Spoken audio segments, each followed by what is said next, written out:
Buenas tardes a todos, mi nombre es María José Olmos Mandolini y les voy a compartir en esta ocasión una información complementaria que trabaja la cuestión del fetichismo, esta noción que está presente en la obra de Marx, y este autor establece un vínculo entre las nociones y la teoría marxiana y freudiana, es decir, cómo el fetichismo está presente tanto en Marx como en Freud. Eduardo Brunner es un sociólogo argentino nacido en 1946 que ha producido muchos textos y que ha sido vicedecano de la Facultad de Ciencias Sociales de la UBA, profesor de esa casa de estudios, director del Instituto de Estudios en América Latina y del Caribe, y es autor de numerosos artículos publicados en distintas revistas especialistas. En el 80 inició también sus estudios en crítica cinematográfica. En el 2011 fue distinguido con el Premio Nacional en la categoría de ensayo político y actualmente colabora en diferentes publicaciones especializadas como El Ojo Mocho y en otro tipo de revistas especializadas. En los primeros momentos de Carta Abierta participó de ese espacio al principio, pero luego se apartó de este espacio y este sociólogo define su postura política de izquierda como un comunismo heterodoxo.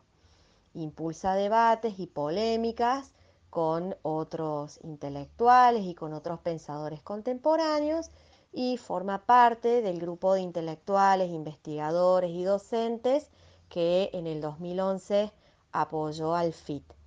Estos comentarios tienen que ver con la posición política de Eduardo Brunner y con este texto que él elabora, en el cual estudia una de las nociones más importantes del marxismo y que lo va a relacionar con nociones que están, digamos, en los textos de Freud. El texto se llama De fetiches también y especialmente se vive, capitalismo y subjetividad.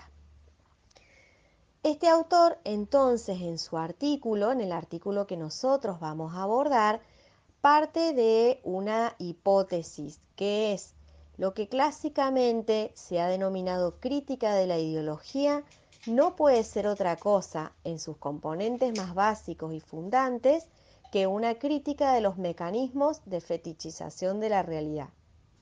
En esta hipótesis entonces que él plantea, las nociones más importantes son las de crítica de la ideología y ya aquí plantea la cuestión de los mecanismos de la fetichización de la realidad. Es muy importante que para leer este artículo nosotros tengamos en cuenta que en su análisis no se trata de que Brunner considere que tanto Marx como Freud trabajan sobre el mismo objeto, sino que él habla justamente, como lo plantea en su hipótesis, de los mecanismos discursivos, ¿sí? Son categorías de análisis y él va a considerar las nociones de Marx por una parte y las de Freud por otra. Son autores que son irreconciliables en algunos puntos, pero que sin embargo Brunner considera que algunos aspectos de sus estudios pueden articularse y que estos autores construyen operaciones discursivas, que es lo que a nosotros nos interesa, que se asemejan en algunas características. Por ejemplo, mencionemos que la teoría psicoanalítica plantea que toda realidad es constitutivamente fetichista, ya que en el mecanismo de renegación es en sí mismo productor de la subjetividad. Por su parte, el marxismo sostiene que hay un fetichismo histórico concreto que es estructural del modo de producción capitalista. La lucha de clases, en el sentido de Marx, es a la historia lo que el inconsciente, en el sentido de Freud, es a la conciencia. Esto es lo que sostiene este autor y lo que va a plantear a lo largo de su artículo. Se trata de una verdad oculta que actúa por debajo de lo visible y que es constitutiva de las relaciones con el otro. Y un aspecto muy importante de destacar es que esto es inminente a las prácticas sociales, es decir, que no se encuentra en un lugar ideal fuera de la práctica, sino que está inmerso en cada una de las prácticas sociales.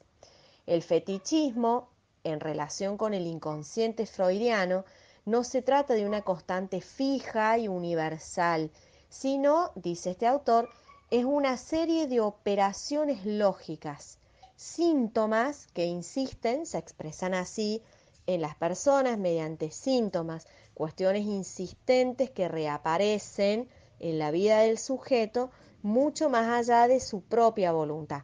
¿No? Es esto que cuando el sujeto quiere una cosa, sin embargo, sus acciones inconscientes y que no está pudiendo manejar, lo dirigen en otro sentido.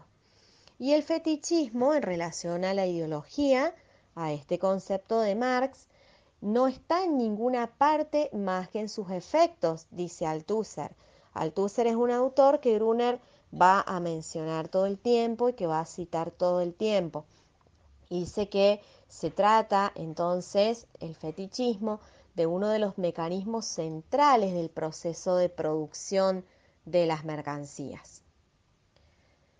Dice que en la medida que el fetichismo funciona de una manera eficiente, estos mecanismos funcionan eficientemente, no se puede decir que se trata de mentiras. Y esto es algo muy importante porque una de las ideas más trascendidas de la noción marxiana es la de la falsa conciencia. Falsa en el sentido de mentirosa.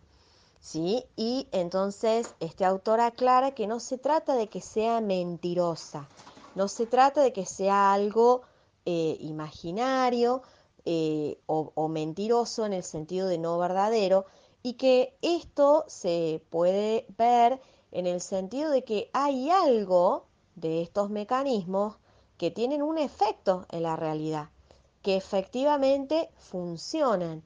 Por lo tanto, no es que se trate de una mentira, sino que se trata de un hablar a medias, ¿sí? No es una mentira, sino que está en un orden similar, por ejemplo, al concepto de ficción, ¿sí? Diferente del de mentira.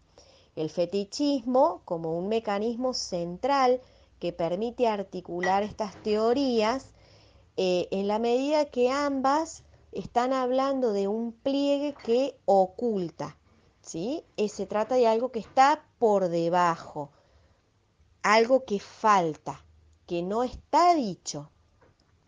Podemos hacer entonces una comparación de qué es esto, qué es lo que falta, qué es lo no dicho en ambas nociones. En relación con Marx, en el tomo 1 del Capital, él devela cómo la fuerza de trabajo, considerada como una mercancía más, es en realidad lo único capaz de generar una diferencia entre lo que el capitalista invierte y lo que obtiene al final del proceso. Esa diferencia es la plusvalía. Sin embargo, esta instancia, es decir, esta fuerza de trabajo, está oculta, no es mencionada, ¿sí? Se esconde, se omite y queda negada, ¿sí? Es aquí a donde está lo que falta. Y se produce un desplazamiento. ¿Qué quiere decir esto? Que se desplaza lo que genera la ganancia hacia el mercado, ¿no? O sea, aparece presentado como si la ganancia estuviera producida por el mercado mismo, por esa mano invisible de la economía, ¿sí? Aquí vemos cómo ya hay dos nociones que podemos relacionar con con la noción de Freud, ¿verdad? Que es la de omitir, la de negar y este desplazamiento. Es decir, la fuerza de trabajo es omitida, es negada y se desplaza la cuestión de la ganancia hacia el mercado, ¿sí? Bien, esto que falta, esto que se desplaza y que no se dice en la teoría freudiana, es, por ejemplo, si nosotros tomamos la noción de lo que Freud dice acerca de la castración, que es lo que sucede. El niño ve el cuerpo de la mujer y resulta que al cuerpo desnudo de la mujer le falta el pene.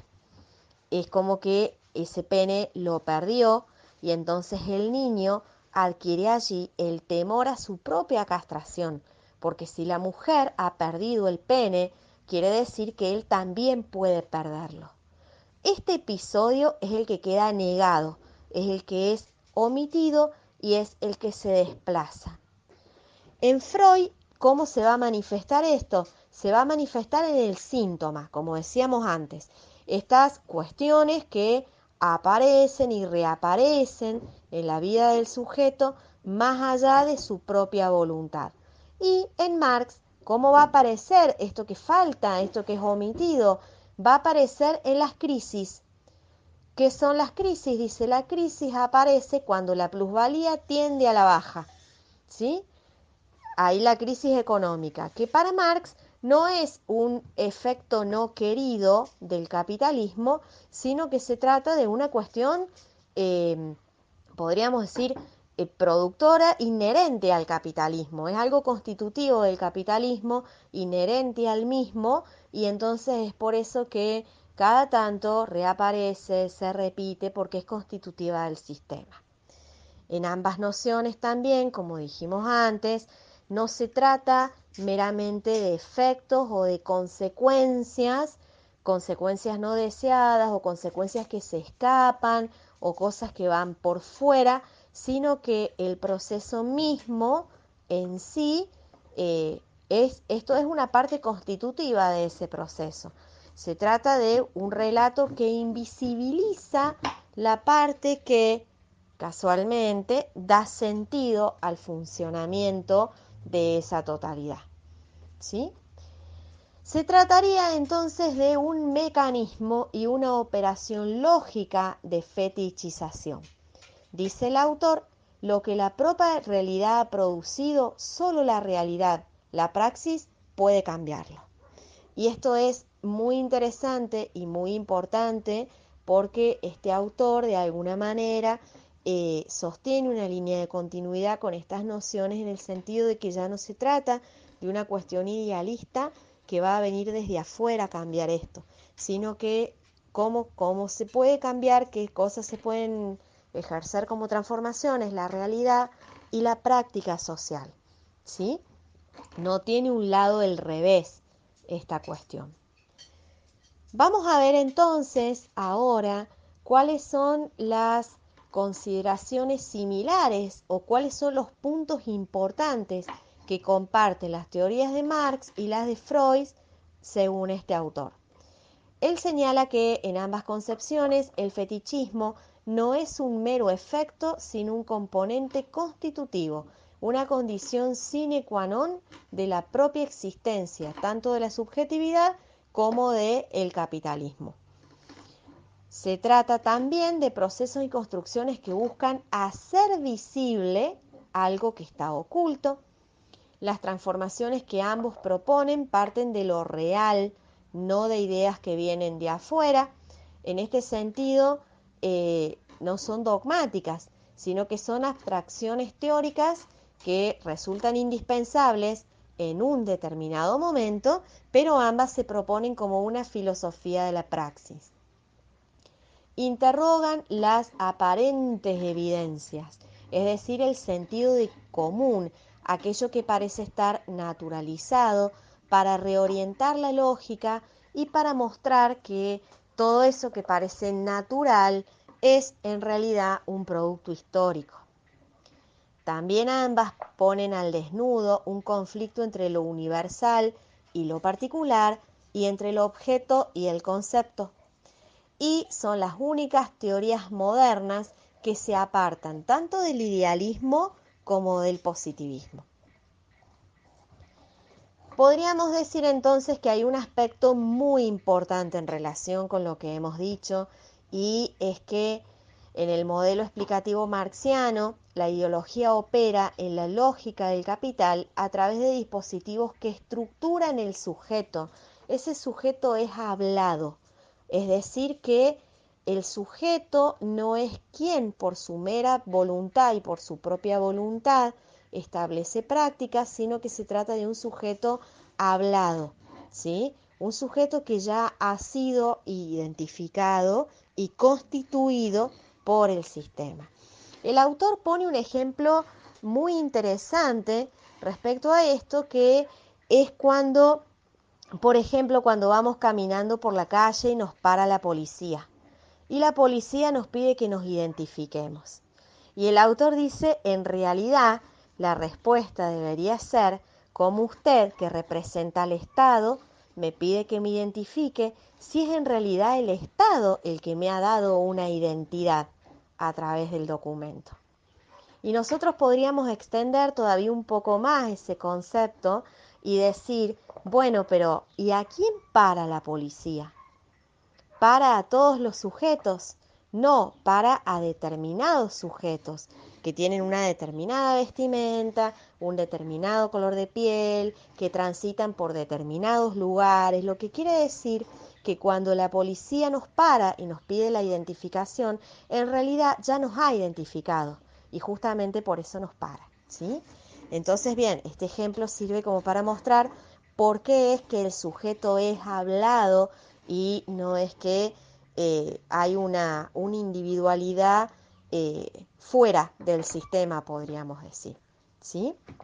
Es una economía libidinal, podríamos decir, relacionando a Marx y a Freud, en tanto que requiere de una supuesta libre individualidad.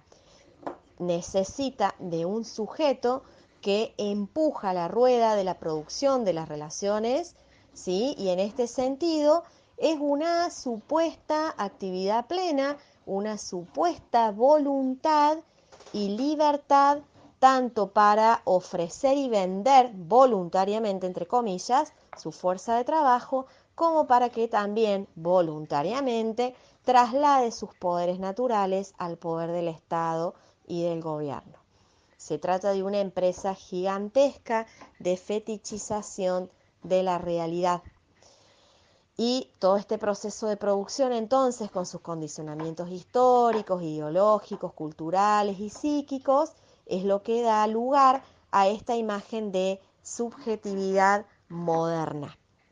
Podríamos decir que así como ese niño tiene miedo de ser castrado y de perder el pene porque es consciente de que la mujer lo ha perdido, así entonces la burguesía es consciente y sabe que antes que ella otras clases han estado en el poder y lo han perdido.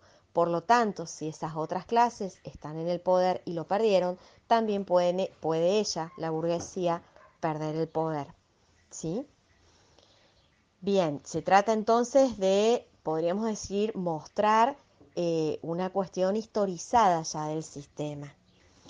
Hay otro autor que cita a Gruner, que es Bakhtin, y que hace referencia a la lucha de clases, a cómo aparece la lucha de clases en la lengua, y que señala que esta lucha de clases tiene una expresión en la heterodoxia, es decir, de la heteroglosia, perdón, es decir, en esta multiplicidad de acentos que se encuentran en conflicto, esta multiplicidad de formas de decir que están en conflicto y que dan cuenta de este fenómeno de heteronomías, de heterodoxias, que habla de esta pluralidad justamente. En cambio, la monoglosia, que siempre es pretendida, esa unidad lingüística que siempre es pretendida, buscada o que se quiere imponer, es lo que expresa la ideología dominante, que quiere reducir la heterogeneidad mediante una operación fetichista. La lengua en este sentido podríamos homologarla con el falo y también con el dinero. Y eso es lo que da la estructura social del capital. Se trata de una energía no inscripta. ¿Por qué? Porque es lo que no está escrito, es lo que no aparece, lo que no se muestra.